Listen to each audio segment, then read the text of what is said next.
Social మీడియాలో నటి Jhansi choreographer Johnny master మధ్య డైలాగ్ వార్ నడుస్తోంది. లైంగిక ఆరోపణల కేసులో జానీ మాస్టర్ పై నటి ఝాన్సీ ఇన్స్టాలో పోస్ట్ చేశారు. జానీ మాస్టర్ మధ్యంతర పిటిషన్ ని కోర్టు కొట్టేసిందని తెలిపారు. పని ప్రదేశంలో లైంగిక ఆరోపణలపై కోర్టును ఆశ్రయించారని, ఈ కేసులో జానీ మాస్టర్ పై తెలుగు ఫిలిం ఛాంబర్ గెలిచిందని చెప్పారు. జిల్లా కోర్టు ఇచ్చిన తీర్పు చాలా ముఖ్యమైందని పోస్ట్ పెట్టారు ఝాన్సీ. డాన్స్ ఫెడరేషన్ పై పోరాటం చేసిన టీఎఫ్సీకి ధన్యవాదాలు తెలిపారు. ఝాన్సీ పోస్ట్ కి జానీ మాస్టర్ కౌంటర్ ఇచ్చారు. సొంత లాభం కోసం కోర్టు ఆర్డర్లపై తప్పుడు ప్రచారాలు చేస్తున్నారని ట్వీట్ చేశారు. తప్పుడు ప్రచారాలు చేసేవారిని చూస్తే జాలేస్తుందని, డాన్సర్ యూనియన్ ప్రెసిడెంట్ ఎలక్షన్స్ పై తీర్పు వచ్చిందని చెప్పారు. ఈ తీర్పుని మరో కేసుతో ముడిపెడుతున్నారని తెలిపారు. తీర్పు వివరాలు బయటికి వస్తే అసలు నిజం తెలుస్తుందన్న జానీ మాస్టర్, న్యాయమే గెలుస్తుందని, నిజం అందరికీ తెలుస్తుంది అన్నారు.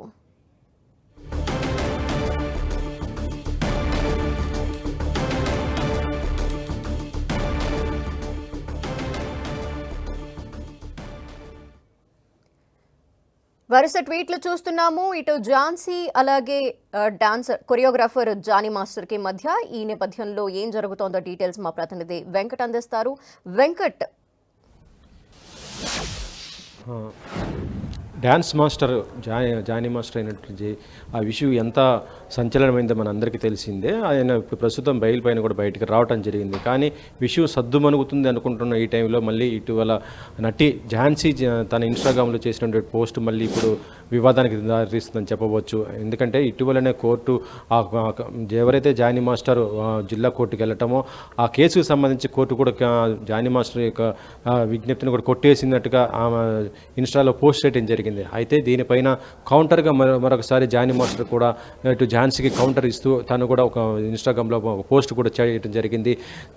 ఇంతవరకు అసలు జానీ మాస్టర్ చేసినటువంటి కామెంట్ ప్రస్తుతం చూస్తుంటే ఇది కూడా ఇప్పుడు మళ్ళీ ఒకసారి ఝాన్సీకి కూడా ఇది కౌంటర్ ఇస్తున్నట్టుగానే ఉందని చెప్పవచ్చు. ఎందుకంటే ఝాన్సీ చేసిన దాన్ని బట్టి చూస్తుంటే ఏదైతే ఆరోపణలు ఎదుర్కొంటున్నాడో దానికి వ్యతిరేకంగానే ఇప్పుడు మొత్తం కూడా రావడం జరిగిందన్నట్టుగా ఝాన్సీకి పోస్ట్ చూస్తుంటే అయింది. కానీ జానీ మాస్టర్ గమో ఇది ఈ కోర్టు కొట్టేసిన కేసు ఏదైతే ఉందో అది డ్యాన్స్ మాస్టర్ యూనియన్స్కి సంబంధించినటువంటి తాను వేసినటువంటి బిల్లుకి సంబంధించి దాన్ని కోర్టు కట్టేసింది తప్పితే ఇది కాదు అనేది కూడా ఆయన కూడా చెప్పడం జరిగింది. నిజాలు ఏంటి అనేది కూడా త్వరలో అన్నీ కూడా బయటకు వస్తాయని, అప్పుడు ఎవరు ఏంటి అనేది కూడా తెలుస్తున్నట్టుగా ఆయన కూడా చెప్పడం జరిగింది. ఇటీవల చూడొచ్చు జానీ మాస్టర్ పైన మరొకసారి ఎవరైతే ఆరోపణలు చేశారో గతంలో ఆమె కూడా ఈ మధ్య సోషల్ మీడియాలో కూడా మళ్ళీ జానీ మాస్టర్ పైన ఆరోపణలు చేస్తూ ఉండటం కూడా మనం చూడొచ్చు. ఇప్పుడు ఆమెతో పాటు ఇటు ఝాన్సీ కూడా మరొకసారి ఇట్లా సోషల్ మీడియాలో జానీ మాస్టర్కి వ్యతిరేకంగా పోస్టులు చేయడంతో మరొకసారి కూడా జానీ మాస్టర్ విషయం మాత్రం మరొకసారి కూడా వివాదం అవుతున్న పరిస్థితి అయితే ఉంది. మరి ఇప్పుడు జానీ మాస్టర్ ప్రస్తుతం బెయిల్ పైన రావడం జరిగింది కాబట్టి దానిపైన ఏం గురించి స్పందిస్తాడో చూడాలి. సో అసలు ఇప్పుడు తీర్పు దేని గురించి వచ్చింది, ఆ కేసు ఏంటి, దేనికి సంబంధించి నటి ఝాన్సీ కావచ్చు అలాగే జానీ మాస్టర్ కావచ్చు, వాళ్ళు దేని గురించి మాట్లాడుతున్నారు? అంటే జానీ మాస్టర్ చెప్తున్న దానికి ఏంటంటే గతంలో డ్యాన్స్ అసోసియేషన్కి సంబంధించి యూనియన్కి సంబంధించి ఎలక్షన్స్ జరగడం జరిగింది. అది చట్ట విరుద్ధంగా తనకు తెలియకుండా మొత్తం కూడా ఏకపక్షంగా ఎన్నికలు నిర్వహించి వాళ్ళే మొత్తం కూడా నిర్వహించుకోవడం జరిగిందని దానికి వ్యతిరేకంగానే ఆయన కోర్టును కూడా ఆశ్రయించినట్టుగా చెప్తున్నాడు. దానికి అయితే ప్రస్తుతం డ్యాన్స్ అసోసియేషన్ కూడా దానిపైన ఒక తీర్పు కూడా ఇవ్వడం, అది ఇప్పుడైతే ఎవరైతే గెలిచారో ఆ మెంబర్స్కి వాళ్ళకి అనుకూలంగా తీర్పు రావడం అనేది కూడా ఆయన ఇప్పుడు ఇన్స్టాలో పోస్ట్ చేసిన బట్టే తెలుస్తుంది. కాకపోతే దీన్ని వక్రీకరించేసి ఇప్పుడు నటి ఝాన్సీ, ఎందుకంటే ఇప్పుడు ఫిలిం ఛాంబర్ నుంచి కొంతమంది మహిళలకు సంబంధించి ఎవరైతే ఇబ్బందులు పడుతున్నా వారి కోసం ఒక కమిటీ కూడా ఏర్పాటు చేయాలి. అందులో భాగంగానే ఝాన్సీ కూడా ఉండటం జరిగింది. ఆమె ఇప్పుడు ఈ విషయాన్ని ఇదే విషయం పైన కోర్టు తీర్పు ఇచ్చినట్టుగా మాట్లాడటం చూస్తుంటే ఇది కాదనేసి జానీ మాస్టర్ చెప్తున్నాడు.